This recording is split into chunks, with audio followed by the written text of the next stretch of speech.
Something that Zach said around evaporation not being water loss. As someone who, farms and works with agriculture, we tend to think about, evaporation is water loss, is water that I won't be able to use in this system. But actually, evaporation is the mechanism by which our planet cools itself. I think it's a really nice metaphor to how we think, the paradigms we hold. And I can see that paradigm of thinking of evaporation as loss, really comes from a very narrow and shallow sense of identity. I think Water Stories invites me to kind of expand my sense of identity beyond the physical limits of my body, and so that now I see, that evaporation is just rain somewhere else, and that somewhere else is also part of who I am. So I was born in Lisbon, in Portugal.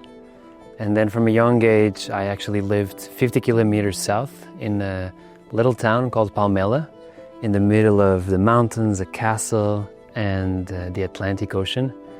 And that's where I grew up until I was 20-something.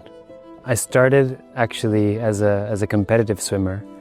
Since I was 5 years old, that they put me into a pool, and until I was 16, I used to swim almost every day, often twice a day. So I became a very good swimmer until when I was 16 years old, I decided to actually follow a deeper passion of mine connected to breakdancing.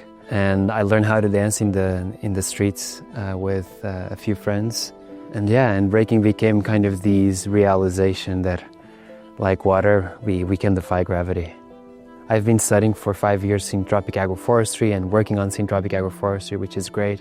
But water was almost like I was taking it as a given, as a parameter that I had to work with in these projects, but not as something that I could influence myself. And that was kind of the unlock of these constant actually can be shaped. And that idea kind of really, stuck into me. And eventually, when you launched the course, I was probably one of the first ones getting enrolled, I think, this year, because I didn't know exactly how I was going to use it, but it just felt the right thing to do, as it was when I made a decision to breakdance when I was 16. There was no particular reason that drove me into this, just the fact that it felt right and aligned with my essence. The idea of wanting to be a doer.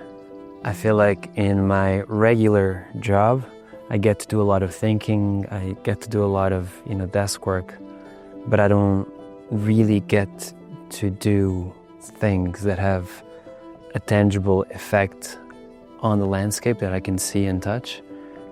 And so that's really what I was looking for learning how to care and tend for water, how to create a symbiotic relationship with her.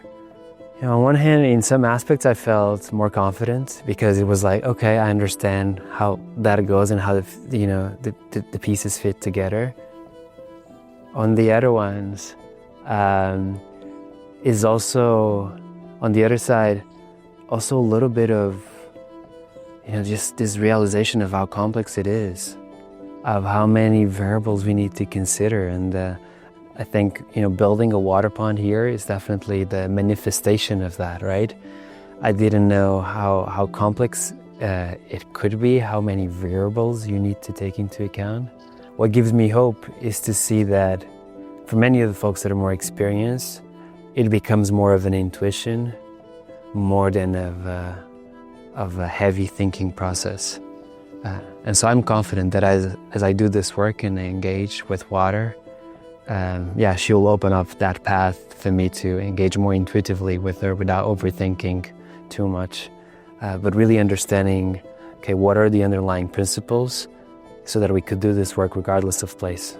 I think building my first rock check dam, also again, my previous me would look at that and I would see kind of maybe a bunch of rocks and wouldn't realize how carefully each stone was placed in a specific angle to let water flow through a particular spot. And so now I feel like I look at landscapes in a different way, a little bit like, it's like, trying to read a book in a different language. Before I couldn't, but now I feel like I look at a watershed, I look at a creek, and I can see either erosion signs of fertility. I can, even without seeing water, I can almost see and guess where water could be flowing. And that makes me feel like I have superpowers, which is pretty nice. And those superpowers are exacerbated by just, the sheer ability of being able to learn how to use an excavator.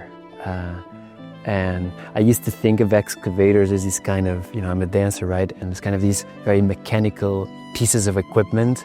But actually now I see them as a part of this work, and actually they can do pretty cool stuff, and they can be pretty flexible. And it's more of an extension of my arm than an external piece of equipment. And so I think it goes back into that idea of the expansion of my own self, of my sense of identity, and of the things that I have available for me, to the resources and the skills and the tools that I have available. It's not just my hands and my feet and my will, but it's actually this body of resources in the landscape I interact with. And yeah, I think it's such a beautiful combination that this work of restoring water and restoring trees, shrubs, different types of plants, these are not different pieces of work. They actually are inextricably linked. And working on water is working on forestry, and working on forestry is working on water. And so I think it's a pretty powerful combination, because the more we can kind of break off from the silos of a single discipline, of a single perspective, the more we become aware of